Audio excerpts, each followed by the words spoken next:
নমস্কাৰ এটি গুৰুত্বপূৰ্ণ আপডেট লৈ পুনৰ এবাৰ আপোনালোকৰ মাজত মই উপস্থিত হৈছোঁ বিশ্বাসী বন্ধু যদিহে আপোনালোকে আমাৰ চেনেলত আজি প্ৰথম বা নতুন আহিছে চেনেলটো এতিয়ালৈকে সাবস্ক্ৰাইব কৰা নাই সাবস্ক্ৰাইব কৰি ল'ব আমি বহুত ইম্পৰ্টেণ্ট কোৱেশ্যনৰ লগতে কেতিয়াবা আপডেটো লৈ আহোঁ আপোনালোকৰ কাৰণে এটি নতুন আপডেট আহিছে এডিআৰিৰ তৰফৰ পৰা এই আপডেটটো সেইসকলৰ কাৰণে যিসকলে এবাৰ এডিআৰি এক্সাম দিব আৰু এই এক্সামটো বহুত গুৰুত্বপূৰ্ণ বহুতো ল'ৰা ছোৱালীয়ে বৰ্তমান এটা চাকৰিৰ কাৰণে তেওঁলোকে দিনে ৰাতিয়ে খাটি আছে টোপনি ক্ষতি কৰি আছে পঢ়ি আছে গতিকে কেনেকুৱা সিস্টেমত পঢ়িব লাগে আপোনালোকে ইতিমধ্যে গমে পাইছে যে প্ৰতিটো সিলেবাস কমপ্লিট কৰাটো এই 2 মাহৰ ভিতৰত সম্ভৱ নহয় যদিও সকলোৱে চেষ্টা কৰি আছে ইয়াৰ মাজতে আপোনাৰ 12600 কেণ্ডিডেটে চাকৰি লাভ কৰিব তাৰ ভিতৰত আপোনাৰ নামটো কেনেকৈ সোমাব লাগিব আপোনালোকে সেইটো ভালকৈ জানে গতিকে বহুকেইটা কোৱেশ্যন আনসাৰ লৈ আজি আমাৰ এইটো ভিডিও স্টাৰ্ট কৰিছোঁ প্ৰথমটো কোৱেশ্যন হ'ল যে এইবাৰ কাট অফ মাৰ্ক কিমান হ'ব বহুতে মোক খুদি আছে কমেন্ট কৰি আছে যে এইবাৰ কাট অফ কিমান যাব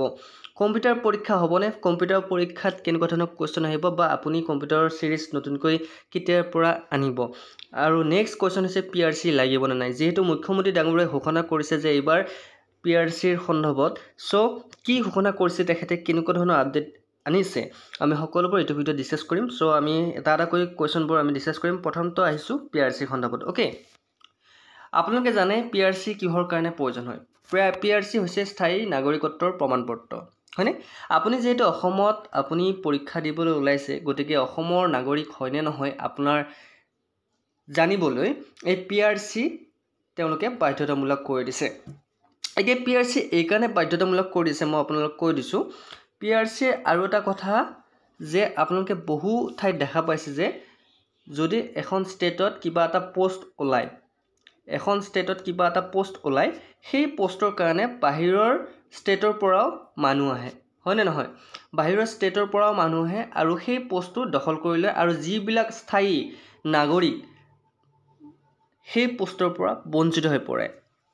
ঠিক তেনেকৈ মাজতে পিআৰসি নালাগে বুলি আমাৰ অসম চৰকাৰে ঘোষণা কৰিছিল কোনো এখন মহাবিদ্যালয় বা বিভিন্ন ধৰণৰ থাৰ্ড গ্ৰেড বা ফৰ্থ গ্ৰেডত যদি আপুনি চাকৰি কৰিব লাগে পিআৰসিৰ প্ৰয়োজন নাই তেতিয়া কি হৈছিল সেই পিআৰসি যেতিয়া নালাগে বুলি ক'লে তেতিয়া দেখা পালে যে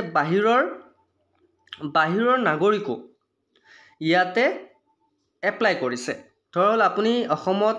পোষ্ট এটা ওলাইছে আপোনাৰ মহাবিদ্যালয়ত বা আপোনাৰ বিদ্যালয়ত সেই পোষ্টটো যদি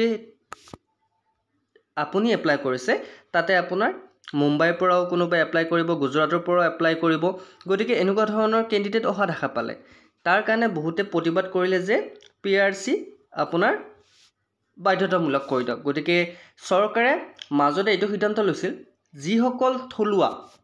অসমীয়া যিসকলে লোকেল ল্যাঙ্গুৱেজ জানে সেইসকলে এইবোৰ পোষ্টত চাকৰি কৰিব পাৰিব আৰু যিসকলে অসমীয়া ভাষা নাজানে বাহিৰৰ পৰা আহিলেও ইয়াতে চাকৰি কৰিব নোৱাৰিব তেতিয়া এইটো বাধ্যতামূলক কৰিছিল যে আপুনি অসমীয়া জনাটো বাধ্যতামূলক তাৰ পিছত আপুনি যতে চাকৰি কৰে বৰাক উপত্যকা হলে আপুনি বাংলা ভাষা জানিব লাগিব বেলেগ ঠাইত আপোনাৰ বড়ো এৰিয়াত হলে আপুনি বড়ো ল্যাঙ্গুৱেজ জানিব লাগিব এনেকুৱা ধৰণৰ আপোনাৰ ক্যাটাগৰি ওয়াইজ ভগাই দিলে তাৰ পিছত চৰকাৰে বিবেচনা কৰিলে যে নহয় আমি এইটোতো কৰিমেই আমি এইবাৰ পিআৰসিও বাধ্যতামূলক কৰি দিব লাগিব কিয়নো পিআৰসি এই কাৰণে বাধ্যতামূলক কৰি দিব লাগিব আমাৰ অসমত নিবনুৱাৰ সংখ্যা বহুত বেছি আৰু সকলোৱে এটা চৰকাৰী চাকৰিৰ ওপৰত নিৰ্ভৰ হৈ থাকে এটা চৰকাৰী চাকৰি সকলোকে লাগে গতিকে চৰকাৰে যদি এই সিদ্ধান্তটো নলয় তেনেহলে আজি যদি আপুনি গেট 3 গেট 4 এপ্লাই কৰিছে বা আপুনি সুৰক্ষিত বুলি ভাবিছে যে আমি এইটো চাকৰি পাম অকল অসমৰ লৰাই তেতিয়া যদি পিআৰসি নেদিলে হয় আপুনি হয়তো নাভাবিলে হয় যে আপুনি বৰ্তমান 18 লাখে যেহেতু এপ্লাই কৰিছে আপোনাৰ এডিআৰি তেতিয়া হয়তো আপোনাৰ 18 লাখৰ সংখ্যা গৈ বেছি হলে আপোনাৰ 1 কোটিও হ'ব পাৰিলে হয় তেতিয়া পোষ্ট আছে 12600টা আপোনাৰ যদি 1 কোটি মানুহ ইয়াতে এপ্লাই কৰে কিমান ডাঙৰ প্ৰেছাৰ এটা ইয়াৰ মাজত এটা বেলেগ বিভ্ৰান্তি এটা সৃষ্টি হলে গতিকে বৰ্তমান চৰকাৰে কৈছে যে আপুনি যদি এডিআৰিত গেট 3 গেট 4 যদি আপুনি এপ্লাই কৰিব বিচাৰিছে তেনেহলে আপোনাৰ হাতত পিআৰসি খন থাকিব লাগিব আৰু প্লাস আপোনালোকে কি জানিব লাগিব লোকেল ল্যাঙ্গুৱেজ জানিব লাগিব লোকেল ল্যাঙ্গুৱেজ এই কাৰণে জানিব লাগিব কাৰণ লোকেল ল্যাঙ্গুৱেজটো বহুত ইম্পৰ্টেন্ট আপুনি যদি অসমত কাম কৰিব বিচাৰে তেনেহলে আপোনাৰ অসমীয়া ভাষাটো জনাটো বাধ্যতামূলক আৰু সেই কাৰণে মই বহুতে মোক কৈ থাকে যে মই যেহেতু ভিডিও বিলাক আপোনাৰ অসমীয়া ভাষাত লৈ আহো বহুতে এটো বেয়া পায় কাৰণ এটা কথা চাওক দেই মই সঁচা কথা ক'বলৈ বিচাৰিছো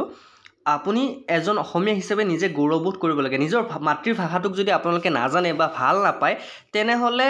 আপোনালোকে কি হ'ব এটা সময়ত যায় যে আমাৰ অসমীয়া ভাষাটো নাইকিয়া হৈ পৰিব হয়নে নহয় এতিয়া মই যিহেতু ভিডিঅ'বোৰ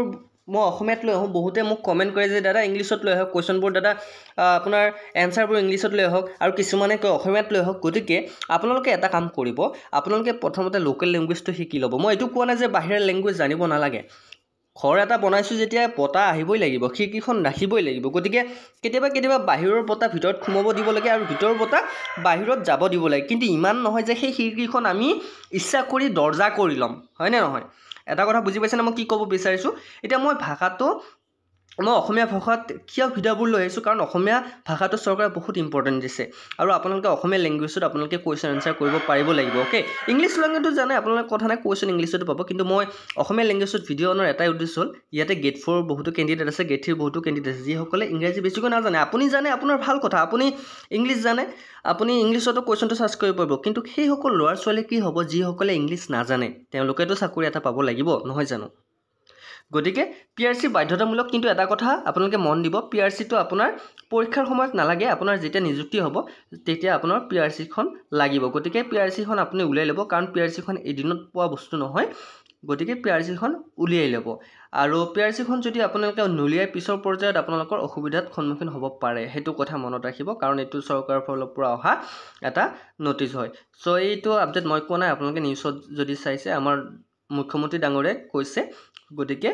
মই আপোনালোকৰ কাৰণে যিবোৰ আপডেট লৈ আহোঁ সেইবোৰ আপডেট চৰকাৰৰ পৰা অহা আপডেট হয় গতিকে যেনেকুৱা ধৰণৰ আপডেট পাওঁ তাৰ ওপৰতে মই ভিডিঅ' বনাওঁ সো নেক্সট আহিছোঁ কি এইবাৰ কম্পিউটাৰ পৰীক্ষা হ'বনে নহয় ইয়েছ আপোনালোকে জানে যে গেট 3 গেট 4 কম্পিউটাৰ পৰীক্ষা কিমান ইম্পৰ্টেণ্ট গেট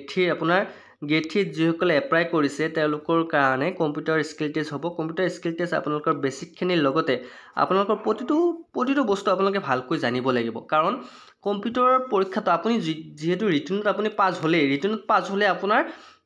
একো নাযায় কিন্তু আপোনালোকক ক'ত ফাঁচি যাব স্কিল টেষ্টত ফাঁচি যাব গতিকে আগতে আপোনালোকে প্ৰিপেৰেশ্যন ল'ব ৰিটেনৰ তাৰপিছত আপোনাৰ লগে ৰিটেনৰ পৰীক্ষা দিয়াৰ পিছতে আপোনালোকে কম্পিউটাৰৰ কাৰণে আপোনালোকে প্ৰিপেৰেশ্যন চলাব কাৰণ কম্পিউটাৰত আপোনাক বহুত শিকিব দেই কাৰণ এইবাৰ বহুত ল'ৰা ছোৱালী পাছ হ'ব এডিআৰিত কাৰণ সকলোৱে এবাৰ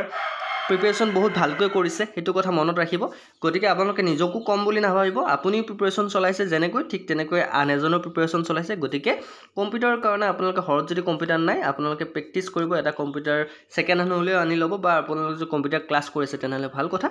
সো সেইটো মন দিব এইবাৰ নেক্সট আহিছোঁ কাট অফ মাৰ্ক কিমান যাব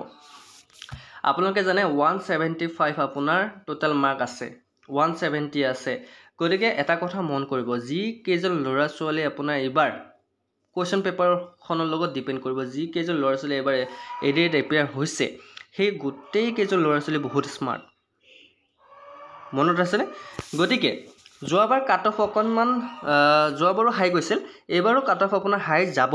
কিয়নো যাব কাৰণ এইবাৰো কুৱেশ্যন পেপাৰৰ ওপৰত কাট অফটো এতিয়া আপোনাৰ আনুমানিক ক'ব পাৰিম ডাইৰেক্ট কাট অফ কিমান যাব ক'ব নোৱাৰোঁ তথাপিও আপোনালোকে ধৰি থৈ দিয়ক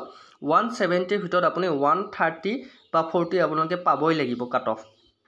মাৰ্ক 130-40 যাবই জেনেৰেলৰ কাৰণে ST SCৰ কাৰণে আপোনাৰ 90-80 যাব পাৰে সো সেইটো মনত ৰাখিব কাৰণ বহুত ইম্পৰ্টেণ্ট হয় আপোনালোকৰ প্ৰিপেৰেশ্যনৰ ওপৰতে ডিপেণ্ড কৰিব বা কুৱেশ্যন পেপাৰখনৰ ওপৰতে ডিপেণ্ড কৰিব কুৱেশ্যন পেপাৰখন কিমান ইজি আহে কিমান টান আহে কাট অফটো তাৰ ওপৰত ডিপেণ্ড কৰিব এতিয়া কাট অফটো ডাইৰেক্ট একজেক্ট ক'ব নোৱাৰিম কিন্তু 130-40 জেনেৰেলৰ কাৰণে আৰু আপোনাৰ 90-80 ST SC OBCৰ কাৰণে আপোনাৰ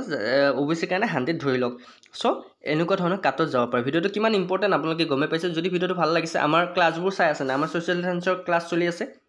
ছ'চিয়েল সায়েন্সৰ সিৰিজটো আপোনালোকে সকলোৱে কৈ আছে শেষ কৰিবলৈ মই সিৰিজটো খতম কৰি দিম আৰু যিসকলে চোৱা নাই আমাৰ চেনেলটো ছাবস্ক্ৰাইব কৰি দিব কিমান ইম্পৰ্টেণ্ট আমি টপিক ডিছকাছ কৰিছোঁ আপোনালোকে গম পাব ভিডিঅ'বোৰ চেক কৰিব আৰু এইটো ভিডিঅ' শ্বেয়াৰ কৰিব লগ বন্ধুক যিসকলে চিন্তাত ভুগি আছে অ'কে ভিডিঅ'টো যদি ভাল লাগিছে লাইক কমেণ্ট শ্বেয়াৰ লগতে আমাৰ বিশ্বাসী চেনেলটো ছাবস্ক্ৰাইব কৰি দিবলৈ নাপাহৰিব আজিলৈ মানে অন্য এটা ভিডিঅ'ত আকৌ লগ পোৱাৰ প্ৰতিশ্ৰুতিৰে জয় হিন্দ জয় অসম